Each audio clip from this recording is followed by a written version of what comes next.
Hello दोस्तों, स्वागत है आप सभी का अपने YouTube channel RK classes by Sachin पे। जैसा कि आप सभी को पता है, आज यूपी कांस्टेबल की जो डीवीपीएसटी है वो आज से स्टार्ट थे। तो कैसे क्या प्रोसेस हुआ, कब हमें बुलाया गया, किस टाइम मतलब कैसे क्या अंदर बैठाला गया था और उसके बाद कैसे आगे प्रोसेस होता रहा, कितने बच्चे फेल हुए और सबसे ज़्यादा फेल किस चीज़ में हुए, इन सब पे आज बात करेंगे। ठीक, तो हम शुरू करते हैं शुरुआत से। बिल्कुल सबसे पहले ऐसे आप सभी को पता है कि हमारा रिपोर्टिंग टाइम 9 बजे था। तो आप सभी को 9 बजे से पहले ही थोड़ा 10-5 मिनट पहले ही अपने सेंटर पहुंच जाना है। वैसे कोई दिक्कत नहीं है, अगर आप लेट भी पहुंच रहे हैं तो उसमें आपको थोड़ा वो कहा जाता है कि लास्ट टाइम आपका हो जाता है अगर आप देर से पहुंच रहे हैं किसी वजह से। वैसे आप कोशिश करिएगा आप टाइम से ही पहुंचिएगा, लेकिन अगर आप लेट पहुंच रहे हैं तो आपका तब भी डीवी होता है। जैसे आप पहुंच जाएंगे तो एक वहां पे मतलब एक सर आएंगे तो आपको बताएंगे कि सभी लोग अपने लाइन में लग जाएं और जिसके पास जो डॉक्यूमेंट्स हैं वो अपने हाथ में ले लें और सीधे लाइन से सीरियल वाइज उनके पास एक पेपर होता है जिसके अकॉर्डिंग वो अंदर भेजते हैं। ठीक, अंदर भेजेंगे तो आपका वहाँ पे बैग और फोन सब जमा हो जाएगा। उसके बाद जब आप अंदर जाएंगे तो अंदर वहाँ पर आपको एक चेयर, मुझे हर जगह का अलग अलग होगा, वहाँ पे चेयर्स पड़ी होंगी, वहाँ पे बैठाला जाएगा। और कुछ अधिकारी और सीओ साहब आपको, सीओ साहब थे उसमें और एक शायद ऐसे 3-4 लोग थे उसमें, उन्होंने सबको बैठाला। और उसके बाद वो सीओ साहब तो चले गए थे वहां से, फिर एक शायद कांस्टेबल भाई थे 2-3, उन्होंने सबको बताया कि कैसे कैसे क्या प्रोसेस होगा। और वहां पर एक एक वहां पे बैनर चिपका था, उन्होंने कहा कि अपने अपने डॉक्यूमेंट्स इसके अकॉर्डिंग आप अपने हाथ में मतलब पकड़ लें। जैसे मान लीजिए उसमें पहले लिखा था आधार कार्ड, सबसे पहले आपका आधार कार्ड उसमें लिखा था और फिर उसका आपका एडमिट कार्ड, फिर उसके बाद उसमें 10th की मार्कशीट, फिर 12th की मार्कशीट और फिर उसमें आय बता रहे जाति प्रमाण पत्र, निवास प्रमाण पत्र, ये सारे डॉक्यूमेंट्स इसी के अकॉर्डिंग आपको उसमें सेट करने थे। आपको कोई दिक्कत नहीं होगी, आपको वहाँ पर बहुत हेल्प किया जाएगा, वो लोग खुद आपकी डॉक्यूमेंट्स को अपने अकॉर्डिंग लगा देंगे। फिर उसके बाद आपको वहां से बैठाया जाएगा, 5-5 के अकॉर्डिंग मतलब ग्रुप बनाए जाएंगे। अगर आपके वहाँ 50 लोग बुलाए गए हैं या 55 लोग बुलाए गए हैं तो एक दल बनेगा, अगर 100 लोग बुलाए गए वहाँ पे 2 दल बनेगा। आपको अपने वाले दल से ही पूरा मतलब होना चाहिए, दूसरे में उसमें कोई नहीं, वो अलग पूरा प्रोसेस होता है। उनका 50 लोग का अलग प्रोसेस होता है, ये 50 लोगों का अलग प्रोसेस होता है। फिर उसके बाद जैसे ही आप मान लीजिए बैठ के, फिर उसके बाद 5-5 लोगों को भेजेंगे आगे।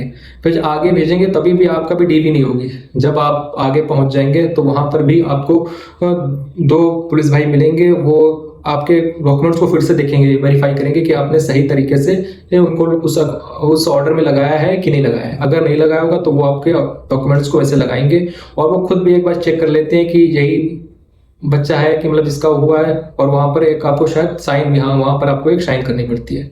फिर वहां से आपको एक रूम में भेजा जाएगा। रूम में यहाँ से आपका पूरी डीवी स्टार्ट होगी। उसके रूम में जाने के बाद आप सबसे पहले आप जाएंगे, वहां पर आपका थंब वेरिफिकेशन होगा।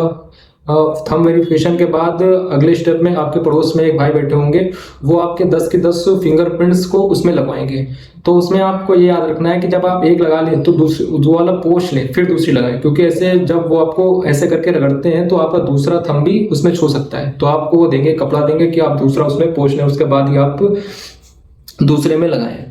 फिर अगले प्रोसेस में क्या होता है, अगला तीसरा एक काउंटर, सब अलग अलग काउंटर ये बने होते हैं। तो तीसरे काउंटर में आपको आपकी वो फाइल है उसको फिर से सही किया जाता है और आगे के लिए पहुंचा दिया जाता है। अब आपको यहाँ पर बैठा दिया जाएगा। यहाँ इतना प्रोसेस होने के बाद आप बैठ जाएंगे। फिर आपका जब नंबर आएगा फिर आपको बुलाया जाएगा और आपसे जो भी आपका मतलब 3 लोग चेक करते हैं। तो पहले आपको शायद एक लोग पहले चेक करेंगे, वो आपसे पूछेंगे कि हाँ ये आपका डॉक्यूमेंट्स है, कोई दिक्कत तो नहीं है आपके डॉक्यूमेंट्स में। अगर आपके हो तो आप पहले ही खुद से बता दें, क्योंकि वो लोग चेक करते हैं एक एक। जैसे आपका पहले नाम देखेंगे, पिताजी का नाम देखेंगे और आपका आधार नंबर देखेंगे। अगर आप ने जो और भी जो इसे जाति प्रमाण में तो एक होता है आवेदन संख्या, और ये सब जो संख्या होती है वो सब आप मिलाते हैं, अपने आप मिलाते हैं। फिर अब खुद में मिलाने के बाद वो क्रॉस वेरीफाई करने के लिए आगे उसको भेजते हैं। फिर उसको आगे चेक हो जाता है। फिर एक लोग लास्ट में होते हैं, वो अपना एसडीएम साहब शायद होते हैं, वो अपना वेरीफाइड कर देते हैं। तो आप फिर बैठ जाएंगे। अब इतना होने के बाद आपकी जो फाइल है वो एक वहां पे 2 लड़के, एक लड़के 2 लड़के बैठे होते हैं। उनका खाली यही होता है उसको ऑनलाइन चलाना। वो आपसे कुछ पूछेंगे नहीं, जब आपकी फाइल आ जाएगी तो एक स्क्रीन आपकी तरफ लगी होगी, एक स्क्रीन उनकी तरफ लगी होगी। वो अपनी स्क्रीन में भरते हैं और आपसे कहते हैं कि देखना कुछ गलत हो तो बताना। मतलब नहीं कि वो आपका नाम, आपके पिताजी का नाम, वो सब उसमें पहले से फिल होता है, और अगला आप फिट हुए कि अनफिट हुए।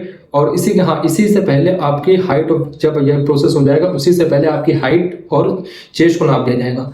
वहीं पर मतलब साइड में ही खड़े रहते हैं पीटीआई साहब, वो आपकी हाइट और चेस्ट नाप देते हैं। और हाइट में शायद 2-3 लोग बाहर हुए थे, उनको 2-3 बार चांस भी मिला था, लेकिन वो उनके शायद 165-66 समथिंग आ रही थी, वो उनको 2-4 बार मौका भी दिया गया, वो अलग अलग उन्होंने अपने कोई स्ट्रेचिंग करके आया, कुछ भी हुआ, लेकिन वो 2-3 लोग बाहर हो गए थे।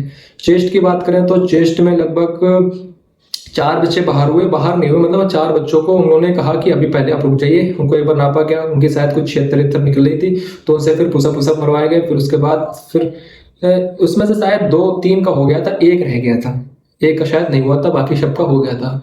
तो ऐसे ही 3-4 बच्चे लगभग बाहर हुए हैं। हाइट में ज़्यादा बाहर हो रहे हैं, चेस्ट में थोड़ी सी आपको छूट मिल रही है, मतलब इतने अच्छे से मतलब जो नहीं हो रहा है कि आपको चेस्ट में मतलब ज़्यादा बाहर नहीं कर रहे हैं। हाइट में जैसे आप मान लीजिए आप 167.78 हैं तो आप अंदर हो जाएंगे, लेकिन आप सोच रहे हैं अगर आप 166-65 हैं तो आपका मतलब उसमें फिर नहीं हो पाएगा। यही था। और भी कुछ जानकारी करनी हो तो आप, जैसे ये डीवी हुई है तो और कोई जानकारी करनी हो तो आप उसके लिए कमेंट कर सकते हैं, आपके कमेंट का आंसर जरूर दिया जाएगा। ओके, नमस्कार।